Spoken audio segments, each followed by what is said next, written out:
Hi everyone, welcome back to Super Kalam. Today we are starting with complete medieval history through timeline for your upcoming examination. Even if you're preparing for prelims 2025, then also this class is going to be really important because we are summarizing entire medieval history in just one video. So I am saving your time and your efforts as well when it comes to history. We have already completed ancient history in one video in one timeline. The link to that video is given in the I button at the top, also in the comment section, in the description box. But today, the lesson that we are going to start with is really important. Medieval history is very vast. Why? Because ancient history mein things started, medieval history mein things expanded. What expansion could we see in medieval history? We can see the expansion of empires, territories, kings, queens, administration, architecture, culture, polity, socio-economic condition. All of this we are going to study through a very wonderful mind map and timeline. I am expecting that all of you must be having your medieval history registers as well, so that you can take running notes in the class. And also, in the class, I'll tell you where and when to practice questions so that you can solidify what you are studying and revising today. I have created MCQ based homework for all of you on every topic that we are going to cover today. And the link of all those questions is given in the description box of this video. Your only simple task would be to cover each and every topic, pause the video, practice MCQs, then move ahead. After covering each and every topic, you will have to solve questions so that your preparation becomes much more aligned with your revision. Let's get started. Shuru karte hain. Now, this is a beautiful mind map that I have prepared for all of you, and this mind map is going to help you cover and revise the entire medieval history. Starting with a very interesting previous year question that I wanted you to have a look at. Now, here this question is directly about which empire? About the Delhi Sultanate period, which we are going to study today. The question says, in the revenue administration of Delhi Sultanate, the in charge of revenue collection was known as Amil. Now, I want all of you to focus on the type of questions they are asking. आमिल के बारे में पूछा है. That means the officer, the administration, they are focusing on the administration part of the Sultanate period. Okay. Second statement is saying the Ikta system of sultans of Delhi was an ancient indigenous institution. Again, they are focusing on administration. Third statement is saying the office of Mir Bakshi came into existence during the reign of Khalji sultans. So again, they are hinting towards administration. So each and every empire that we will study, we have to focus on administration because this is the key. You guys also are preparing for administrative examinations, right? तो इसीलिए expect करना कि कोई भी kingdom आपको पढ़ाया जाए या कोई भी किंगडम एम्पायर आप पढ़ो तो उसके एडमिनिस्ट्रेशन पे ध्यान जरूर देना. ठीक है. Now answer this question. फटाफट से इसका आंसर बताओ मुझे कमेंट सेक्शन में. Let me see how many of you are practicing the PYQs as well. देखूं तो कितने बच्चे हमें हमारे यहाँ पर क्लास में PYQs भी प्रैक्टिस करते हैं. Yes, so the correct answer here is very good. It is A, one only. Only first statement is correct.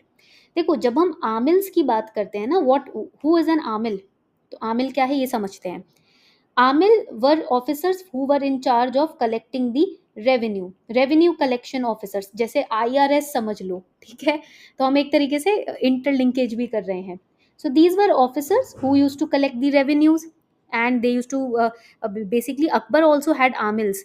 अगर आप मुगल एम्पायर में भी देखोगे उसमें भी आमिल्स प्रेजेंट है. तो first statement is correct. But when we talk about the term Mir Bakhshi, what exactly is the meaning of Mir Bakhshi? This office did not come into existence during the Delhi Sultans. Khalji सल्तनत के टाइम पे नहीं आया. It was in existence during the Mughal Emperor Akbar's time period. ठीक है, तो Mughal emperor Akbar के time period में ये ऑफिस निकल कर आया था. तो third statement is wrong. C and D को हम हटा देते हैं. ठीक है, आगे बढ़ते हैं. अब बात आती है इक्ता सिस्टम के बारे में. तो इक्ता सिस्टम में क्या हुआ कि पूरी जो जमीन हुआ करती थी, the entire land of the empire was divided into small patches. Small parts, okay. Small patches मतलब कि यहाँ पर एक पैच को इक्ता बोला करते थे, one patch was known as iqta. And हर इक्ता पे एक सोल्जर होता था जो उसकी रक्षा करता था, जो उसके रेवेन्यू की रक्षा करता था, ठीक है, जो उसके एडमिनिस्ट्रेशन को देखता था। And it was introduced by Delhi sultans, okay, ये पॉइंट क्लियर है। But it was not an ancient, यहाँ पर वर्ड देखो क्या लिखा हुआ है, ancient indigenous institution, no, it was introduced by sultans. इसको इंट्रोडक्शन, इसका इस्टेब्लिशमेंट इसका किसने किया, introduced by Delhi Sultans. So it was not an ancient office. So third statement is also, second statement is also wrong. B हट गया, तो हमारे पास बचा option A. So statement one is absolutely correct. ये थोड़ा सा ध्यान देना है। तो जब भी हम एक एक पॉइंट एडमिनिस्ट्रेशन पे पढ़ेंगे अभी क्लास में, प्लीज ध्यान देना कि कौन से एडमिनिस्ट्रेटिव ऑफिसेज इंट्रोड्यूस हुए हैं और कौन से एग्जिस्टिंग ऑफिसेज थे, ठीक है। शुरू करें इसी नोट पे। So after this class, one more task I have added to your list, which is practicing previous year questions on medieval history. I have given you the link to practice PYQs directly. You don't have to research and go here and there for finding the answer and questions on PYQs. Simply the link, super kalam पर ही जाना है। अगर link नहीं भी दिया हो ना, तो देखो यहाँ पर, you just have to go to super kalam, superkalam.com पे जाओ और फिर वहां पर डैशबोर्ड में जाओ। टॉप पे आपको डैशबोर्ड दिखेगा। Once you go to the dashboard, over here ये जो आपको चेक मार्क दिख रहा है ना, इस पर क्लिक करना है। Once you click on this check mark, आप टेस्ट सीरीज पे क्लिक करोगे और आप यहाँ देखोगे कि we have all the PYQs listed down over here. सारे PYQs ना यहीं पर ही लिस्ट डाउन है।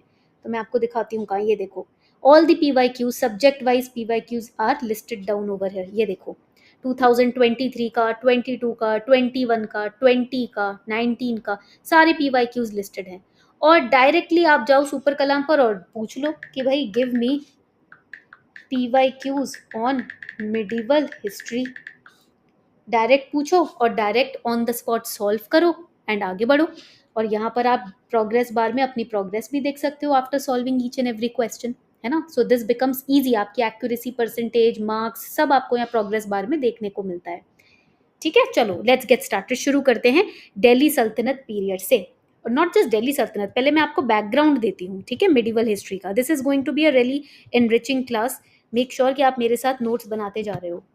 सो when we talk about medieval history, medieval period starts from 6th century to 16th century. ये टाइम पीरियड है आपका मिडिवल हिस्ट्री का, ठीक है। और अगर हम मिडिवल हिस्ट्री की बात करें, सबसे पहले आप देखोगे 700 CE से जब ये स्टार्ट हो रहा है, तो आप देखोगे first invasion was done of Sindh. Sindh का इन्वेजन हुआ था सबसे पहले। किसने किया था? मोहम्मद बिन कासिम ने किया था इन्वेजन पहला, who was an Arab, okay. Mohammad bin Qasim, an Arab, invaded Sindh. And then हम आगे बढ़ते हैं। अब आपको पता है एंशिएंट हिस्ट्री की क्लास में हमने कहाँ पर एंड किया था? गुप्ता पीरियड पर हमने एंड किया था class. But post Gupta period, you will see that the entire empire starts getting fragmented into different parts. छोटे छोटे हिंदू किंगडम्स, रीजनल किंगडम्स बनने शुरू हो जाते हैं, बिकॉज द लेटर गुप्ताज ना, they were not very efficient rulers. That is why the entire empire started distributing into different regional kingdoms and that was taken advantage of. जब हमारे हिंदू किंगडम्स डिवाइड होने शुरू हुए, उसका एडवांटेज इन्वेडर्स ने उठाना शुरू किया। इसीलिए बोला जाता है यूनाइटेड रहो। When you are united, nobody can break you. When you are yourself fragmented, you are not united, then anyone can take advantage. So similarly here you will see that northwestern side of India पे Muslim influence देखने को मिला। Many battles took place from 700 to 810 AD, and here the caliphate, the Arab empires, they started entering into India. When they started entering into India, they started grabbing hold of the northern side of India, northern subcontinent of India, and they started creating their own empires. अब जहां पर जो उन्होंने अपने empires खड़े करने शुरू किए, many Arabs, many Turks were even slaves in their own nation, but they entered India and grabbed the opportunity because India did not have any central ruler, and they started establishing themselves as sultans. And hence we see the rise of Delhi Sultanate period. Delhi Sultanate period is also known as the Mamluk Empire. Mamluk means, Mamluk का मतलब होता है slave, slave dynasty. Why? Because the ruler who established the Delhi Sultanate period in India, na, he was a slave in his own nation. It was established by Qutbuddin Aibak. है ना। तो वो यहाँ पर कोई राजा नहीं था, तो यहाँ के जब वो राजा बने तो उन्होंने अपने आप को सुल्तान बना लिया। रियलिटी में वो स्लेव्स थे, इसीलिए इसको स्लेव डायनेस्टी या मामलुक डायनेस्टी भी बोलते हैं। Now, Arabs who were initially existing in India, they were invading India, they were defeated. हम देखेंगे कि नॉर्थ इंडिया में किंग थे जिनका नाम था नागा भट्टा। गुर्जरा प्रतिहारा डायनेस्टी के थे, राजपूत डायनेस्टी से बिलोंग करते थे, सब राजपूत किंग्स भी थे। बाद में वो they started getting fragmented because of the establishment of Delhi sultanate period. So Arabs were initially defeated. When Arabs were defeated, this opportunity was taken advantage of by Qutbuddin Aibak. Okay, अब यहाँ पर आगे बढ़ते हैं। जब हम बात करते हैं इस टाइम पीरियड की, यहाँ पर ये जो टाइम पीरियड है ये बहुत इंपॉर्टेंट और क्रूशियल हो जाता है। कैसे, वो मैं आपको दिखाती हूँ। सबसे पहले आप देखोगे यहाँ पर when we talk about Delhi sultanate period, Islam arrived in north India, ये बात हमको पता है ना। When Islam arrived in north India, we see that Muizuddin, जिसको मोहम्मद ऑफ गुर भी बोलते हैं, he was succeeded by Qutbuddin Aibak. Qutbuddin Aibak was a Turkish slave. ठीक है, ये कौन थे? टर्किश स्लेव थे. अब 1206 में उन्होंने अपने आप को किया यहाँ पर establish, and he one the battle of train. उन्होंने क्या किया? बैटल ऑफ टरेन को जीता. बैटल ऑफ टरेन कब हुआ था? 192 एडी में. When he one the battle of train, he established his empire over here. अब सेम टाइम पीरियड में there was another slave who entered India. That slave was known as Yalduz. This is a very famous name. He succeeded Ghazni. Yalduz came to India and started claiming Delhi. Delhi सबके administration का hub था. So he started claiming Delhi. And what happened? This claim was not accepted by Qutbuddin Aibak. He was ruling from Lahore. ये लाहौर में थे, but ये दिल्ली को हड़पना चाहते थे. Because Yalduz was, grabbing Delhi. That is why he was not happy. He said, I am not going to let him grab Delhi. So he established slave dynasty, also known as Mamluk dynasty. It was also the first Muslim dynasty to rule over the Delhi Sultanate in India. And he defeated Yalduz to capture Delhi. Now, do you know that this Qutbuddin Aibak was also known as Luck Baksh, because it is said when he used to get happy, he used to reward the person with lakhs of rupees, lakhs of coins, etc. तो इनको लख बख्श भी बोला जाता है. So when we talk about the Qutbuddin Aibak, when he defeated Yaldu, established his empire in Delhi, won the battle of Tarain, he was also known as Lak Baksh. अब इनके बाद क्या होता है? इनके बाद आता है टाइम पीरियड 1210 से लेकर 36 का, वेयर इन 1210 में Aibak dies playing chaugan. Chaugan is horse polo, घोड़े पे बैठ के जो पोलो खेलते हैं ना. So it is said that he fell down the horse and he was injured very badly and he finally ultimately succumbed to his death. Now he was succeeded by Iltutmish, who was his son-in-law. Now Iltutmish is considered as the real consolidator of the Turkish conquest. Why? Because एक तो इल्तुतमिश की policies बहुत broad minded हुआ करती थी. He was considered as the most broad-minded king of his time. And at the time of his accession, there was a person known as Ali Mardan Khan. ये अली मर्दान खान कौन थे? इन्होंने अपने आप को बंगाल और बिहार का राजा बना लिया था. During the same time period, he was challenging Iltutmish. He declared himself as the king of Bengal and Bihar. And at first, the fellow officers of Iltutmish, they were afraid. They were saying कि भाई Ali Mardan Khan can, expand his influence, etc. But Iltutmish was very broad-minded person. He said, I will have to expand my control over territories. Once I have more territories under my control, I can easily defeat not just Ali Mardan Khan, but all the other people like Ali Mardan Khan who wants to become the Sultan. So what he did, he recovered Gwalior, Bayana, Ajmer, Nagaur. He also occupied Lahore. He started expanding his territorial boundaries to defeat all these small, officers who were trying to declare themselves as kings. यहाँ तक point clear हो रहा है. अब इसी time period में जब ये अली मर्दान खान और बाकी के रूलर्स हट गए ना रास्ते से, तो इल्तुतमिश के सामने एक और बहुत ही खतरनाक डेंजर आया, and that was known as Khwarizmi Empire. Khwarizmi Empire was one of the most powerful state in Central Asia at that time, and they were trying to enter India through the Indus River, and they marched up to Lahore as well. और अगर आप देखोगे ख्वारिज़मी empire में एक बहुत ही famous इंसान है जिसका नाम है कबाचा. Very famous person, Kabacha. He was also a slave of Qutbuddin Aibak. He declared himself as the ruler of Multan. उस टाइम पर। ओके, एंड इन्होंने चैलेंज किया डायरेक्टली इल्तुतमिश को। Finally Iltutmish was able to remove all his enemies. Even जो कुछ Rajput rulers बचे थे, for example Gujarat में चालुक्यास बचे थे, वहां पर भी इन्होंने अपना झंडा स्टैब्लिश कर दिया। But as I told you that Iltutmish was also very broad minded person. So you will see that in 1236 to 39, you will see Razia Sultan, the daughter of Iltutmish, succeeding his throne. He knew that all my sons are incapable of expanding the territories or even managing the territories except for my daughter. And that is why he gave the chance to rule the entire empire to Razia Sultan. In order to assert her claim, Razia had to contend against her brothers also, because her brothers were not happy with this decision. Male dominated society थी. Okay, तो कौन accept करता रजिया सुल्तान को as the ruler? Plus it is said that Razia Sultan used to dress up like a male so that she could win the trust of the nobles who were not supporting her in the court. But she could rule only for 3 years. ये भी conspiracy का ही शिकार हुई, अपने ही भाइयों के हाथों इनका मर्डर हुआ, and she ruled for only 3 years. But once she died, there was a struggle that started between who will become the king and between the Turkish chiefs. तो इल्तुतमिश ने क्या किया था, एक बहुत इंपॉर्टेंट सिस्टम स्टैब्लिश किया था, which is known as the 40 और चाहलगनी. चाहलगनी कौन थे? 40 टर्किक स्लेव्स थे जो कि एडमिनिस्ट्रेशन देखा करते थे दिल्ली सल्तनत का. किसके एडवाइस पे? सुल्तान के एडवाइस पे. सुल्तान ऑर्डर दिया करता था and they used to carry out the order of the sultan. But now the monarchy was weak, so that is why the Turkish chiefs were becoming powerful. And hence we will see after Razia Sultan's death, the Turkish chief and the monarchy, they started fighting with each other. When they started fighting against each other, the entire empire, that is the Iltutmish का जो empire था, वो weak होना शुरू हो गया. Now during all this that is going on in medieval India, एक बहुत ही important event आता है, which is the rise of Mongols. इसको हम भूल नहीं सकते. Because during the time period of 1221 to 1327, the Mongol Empire also tried to invade Indian subcontinent. The rise of Mongols started with the arrival of Genghis Khan, who was the Mongol leader, and he very proudly used to compare himself with God.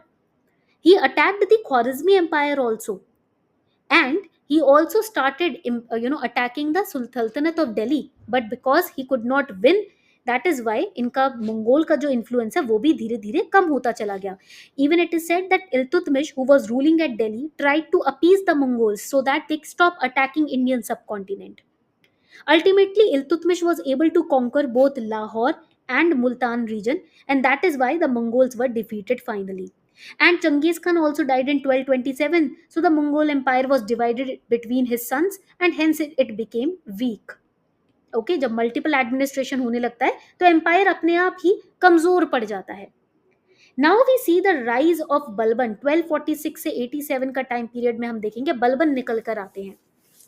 अब अगर हम बात करें बलबन की, घियासुद्दीन बलबन की, तो ये एक बहुत इंपॉर्टेंट पॉइंट इसमें आता है कि the struggle between monarchy and the Chahalgani जो हमने यहाँ पर पढ़ा है, the struggle which was going on, this struggle was put to an end by Balban only.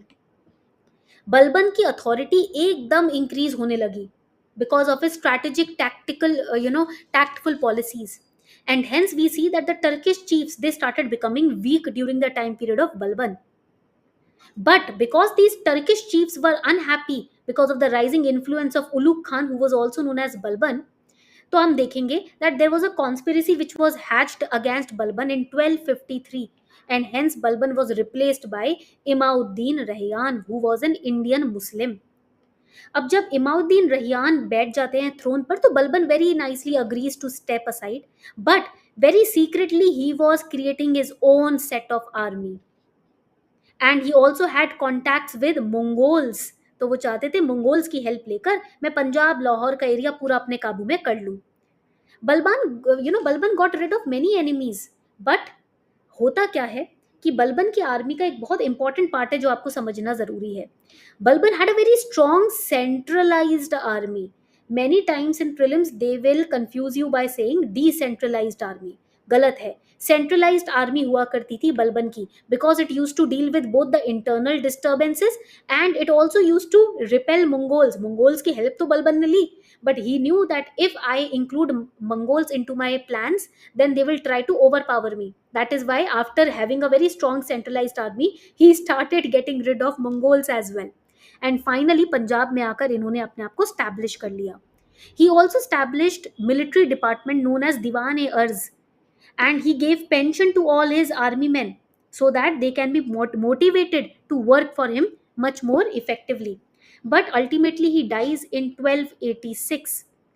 वैसे अगर एक क्वेश्चन प्रीलिम्स में आ सकता है कि who is known as the main architect of sultanate of Delhi, it is Balban, Ghiyasuddin Balban, who is known as the main architect of Delhi sultanate period. यहाँ तक point सबको क्लियर हो गया? Very very good. अब थोड़ा सा आगे बढ़ते हैं, लेट्स मूव अहेड.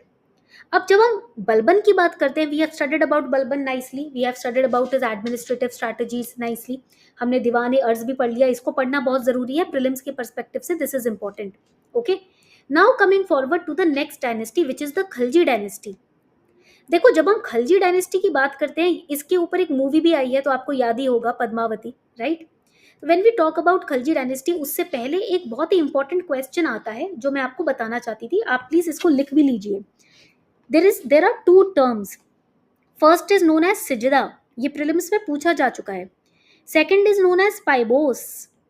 सिजदा का मतलब होता है प्रोस्ट्रेशन, जब आप किसी को नमस्कार करते हो, झुककर आदाब करते हो.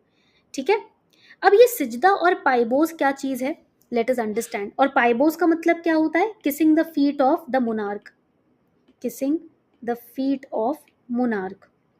ठीक है, अब ये जो सिस्टम है, ये किसने इंट्रोड्यूस करा है? बलबन ने इंट्रोड्यूस करा है, इसीलिए मैंने बलबन के पास ही इसके बारे में लिखा है, ये पॉइंट याद रखिएगा.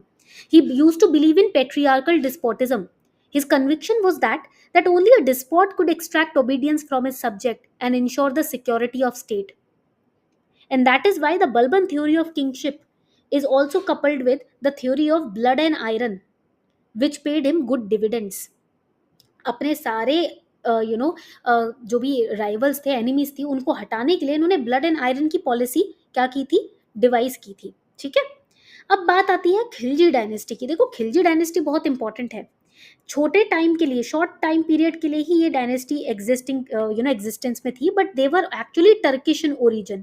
प्लीज राइट इट डाउन, ये चीज फैक्ट किसी को पता नहीं होती है. They were Turkish in origin. Now who was the founder? कौन थे इसके फाउंडर खिलजी डायनेस्टी के? यस, अलाउद्दीन खिलजी के ससुर, who was known as Jalaluddin Khilji. He was the founder and he was 70 years of age when he came to the throne. But he is known as a person who has a very goodwill. He was also famous for his policy of tolerance. Her religion को respect करते थे, plus बहुत ही broad minded, बहुत ही open minded इंसान थे. He was a very pious Muslim. He used to consider himself as the fighter in the path of God. And he constructed his capital at Kilokri, जहां पर उन्होंने कम से कम 6 years तो rule किया ही किया था. But after him came Alauddin Khilji. अब इनके बाद अलाउद्दीन खिलजी आते हैं. Alauddin Khilji is the second most powerful ruler of this empire, and it is said that he murdered his father in law and uncle Jalaluddin Khilji to crown himself as the sultan. अब एक point बहुत important है इसके अंदर, जो मैं यहाँ पर नोट डाउन करने में आपको हेल्प करती हूँ. ठीक है, एक बॉक्स बना लेंगे जिसके अंदर हम ऊपर लिखेंगे खिलजी डायनेस्टी, खिलजी डायनेस्टी. ठीक है, अब इस बॉक्स में एक पॉइंट याद रखना है कि 4 रीजंस हैं कि अलाउद्दीन खिलजी के टाइम पीरियड में काफी राइवल्स निकल कर आए थे, काफी रेबिलियंस हुए थे. What are the 4 reasons for that? First reason is the inefficiency of the spy system that he created. He did not believe in his own spy system, by the way. He was a very you can say his trust was shaken to that extent that he never used to believe in anyone. क्योंकि उन्होंने भी धोखे से अपने ससुर को मारा था ना, तो उनको लोगों पे विश्वास नहीं होता था easily. Then there was a general practice of the use of wine. Then third, social interaction between the nobles was restricted. Why? Because he used to think if nobles or ministers start interacting socially, they will hatch a conspiracy for killing me. And he used to said that nobles cannot possess wealth. जो salary मिल रही है वही रखो, extra wealth आप possess नहीं कर सकते. And he was the first Turkish Sultan of Delhi who separated religion from politics. तो इन्होंने एक बहुत ही फेमस लाइन दी थी जिसका जो इस तरीके से थी, that kingship knows no kinship. This was the line given by Alauddin Khalji. He used to separate religion from politics. Okay, and he also took the title of Sikandar A Shani. Sikandar A Shani. This was the title that Alauddin Khalji gave himself. Now इनके बाद क्या आते हैं, मलिक कफूर आते हैं, who was also a general of Alauddin Khalji's army. When we talk about what happened after Khalji dynasty went down, we have the Tughlaq dynasty. अब देखो Tughlaq dynasty के फाउंडर तो हम सबको पता है गाजी मलिक हैं. गाजी Malik was the founder. He was known as Ghiyasuddin Tughlaq. 1320 में ये थ्रोन पर बैठते हैं. But he rules for very short period of time. After a brief rule, he dies in 1325. And इनके बेटे हैं Mohammad Tughlaq, who starts ascending the throne. Mohammad bin Tughlaq जो है, he was one of the most controversial ruler. Because इन्होंने ऐसी ambitious scheme निकाले थे जो सारे के सारे फेल हुए थे. कभी दिल्ली से दूसरी जगह कैपिटल स्टैब्लिश कर रहे हैं, वहाँ पानी की कमी है तो वापस दिल्ली आ रहे हैं. तो इनकी सारी पॉलिसीज ना फेल हुई थी. इवन टॉलरेंस भी इनके टाइम पीरियड में थोड़ा सा कमी था, religious tolerance. Okay, he transferred his capital from Delhi to Deogir in the Deccan, renamed it as Daulatabad, and he built a road from Delhi to Deogir. Deogir तक इन्होंने रोड भी बनाई, बट बिकॉज डियोगिर में वाटर सप्लाई बैड था, he had to come back to Delhi. And that is why हुआ क्या कि many administrative failures was seen during the time period of Mohammad bin Tughlaq. He also increase the taxes, water tax भी increase कर दिया था इन्होंने. तो इनका टाइम पीरियड बहुत इनफेमस है. And then the last one is Firoz Shah Tughlaq. Firoz Shah Tughlaq जो है, after the demise of Muhammad bin Tughlaq, his cousin Firoz Shah Tughlaq became the new king. इन्होंने क्या किया, चैरिटी डिपार्टमेंट स्टैब्लिश किए, स्लेव्स डिपार्टमेंट स्टैब्लिश किए, इक्तदारी system जो मैंने आपको स्टार्टिंग में बताया था ना, कहाँ बताया था, यहाँ बताया था, जो इक्तास का सिस्टम है उसको हेरिडेटरी कर दिया. आज आप इक्तदार हो, कल आपका बेटा बनेगा. तो अब मेरिट सिस्टम हटा दिया इन्होंने. Again his time period also came down because administrative policies were not very very good. And then we have the Sayyid dynasty. अब आप देखोगे यहाँ पर हमारे पास कौन सी डायनेस्टी आएगी, सैयद डायनेस्टी आएगी. Sayyid dynasty ruled for 1414 to 1451 only. Shortest tenure रहा है यहाँ पर सैयद डायनेस्टी में, सबसे ज़्यादा रूलर्स का. Now when we talk about the Tughlaq dynasty, after the end of Tughlaq dynasty, Sayyid dynasty rose to power. Timur defeated the army of Delhi. He appointed Khizr Khan as the ruler, as the governor of Multan. And it is said that Khizr Khan was the founder of Sayyid dynasty. Okay? He defeated Sultan Daulat Khan. He occupied Delhi. He established his Sayyid dynasty. But it is said कि इस dynasty के जो last राजा थे जिनका नाम आलम शाह था, he became very incompetent and because of him the entire dynasty went down. And after the Sayyid dynasty, the last of Delhi Sultanate is Lodi dynasty. ये last rulers हैं दिल्ली सल्तनत पीरियड के. तो इसमें ना 3 रूलर्स आते हैं बहुत ही famous. एक हो जाते हैं बहलूल लोदी, एक है हमारे सिकंदर लोदी, और हमारे तीसरे हैं यहाँ पर Ibrahim Lodi. Ibrahim Lodi. These are the 3 rulers. Behlul Lodi was the founder. Then after him, who ascends the throne? The Sikandar Lodi. He was the second ruler. He was also known as Sultan Sikandar Shah. He was a very good administrator, by the way. And then the last ruler of Lodi dynasty is Ibrahim Lodi. And Ibrahim Lodi basically faced several revolts by his officers and nobles. क्योंकि इनका जो administration था वो उतना strong नहीं था, इसी वजह से इनके नोबल्स, इनके मिनिस्टर्स, इनके ऑफिसर्स इनके अगेंस्ट खड़े हुए. And that is how we see the decline of Lodi dynasty as well. So this was the entire medieval history in gist. आपने देखा कि यहाँ पर एक बहुत बढ़िया सा क्वेश्चन भी निकल कर आया है. अब हमें करना क्या है आज, मैंने आपको क्लास वर्क दिया है डिस्क्रिप्शन बॉक्स में इस वीडियो के नीचे. आपको पहले तो वो क्लास वर्क सॉल्व करना है और मुझे अपने स्कोर्स बताने हैं कमेंट सेक्शन में. और मैंने PYQ प्रैक्टिस करने का लिंक दिया है आपको डिस्क्रिप्शन बॉक्स में, अगेन कमेंट सेक्शन में भी पिन किया है. आपको वो PYQ प्रैक्टिस करके मुझे अपने स्कोर्स बताने हैं. अगर आप ये दोनों काम कर लेते हैं तो मैं समझ जाऊंगी कि आज आपने क्लास बहुत अच्छे से रिवाइज कर ली है. This is your homework for today. Do finish your homework, वरना फिर क्लास का तो फायदा ही नहीं हुआ, रिवीजन का फायदा ही नहीं हुआ अगर आपने होमवर्क नहीं किया, है ना. And do revise this class, because this is going to be a really game changer when it comes to your prelims preparation. Thank you so much everyone for participating in the class. Take care, stay healthy.